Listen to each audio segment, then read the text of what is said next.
ব্যাপার, তোরা last bench রেখে এক্সকারশনে যাচ্ছিস যে না? না, বাবা না, allow করছে না, বাবা অ্যালাউ করছে না, আমি যাচ্ছি সাথে, আমি তো যাবো এবারে তোদের পুরো ক্লাসের সাথে। ঠিক আছে, আমার নাম্বারটা দিয়ে দিবা আমাকে, বাবার নাম্বারটা আমাকে দিয়ে দে, আমি তোদের সবার বাবা আমাকে ফোন করে বলে দেবো আমি যাচ্ছি। বা চিন্তা বিষয়, সবাই এক্সকারশনে যাবি, কোনো চিন্তা নেই। স্পোর্টসে কি করবি তুই?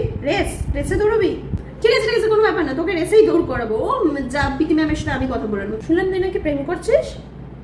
এখন প্রেম করার বয়স না, এখন বাবা মা মানবেই না। এখন ভালো করে পড়াশোনায় মন দে, বড় হবি যখন তোর বাবাকে আমার সাথে কথা বলিয়ে দিবি, আমি মানিয়ে দেবো, তখন ঠিক হয়ে যাবে সব। এখন পড়ায় মন দে।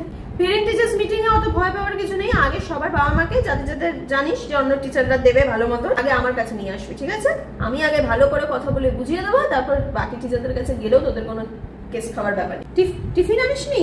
তাহলে কি খাবি? দাঁড়া দাঁড়া, আমি টাকা দিয়ে দিচ্ছি, যা গিয়ে ক্যান্টিন থেকে কিনে খা। উইক, কে বলেছে তোদেরকে উইক? ম্যামের সাথে কথা বলেছি, তোদেরকে ম্যাথস এক্সট্রা ক্লাস দিয়ে দেবে, সব ভালো মার্কস পেয়ে পাস হয়ে যাবে। চিন্তা নেই, মন দিয়ে পড়াশোনা কর।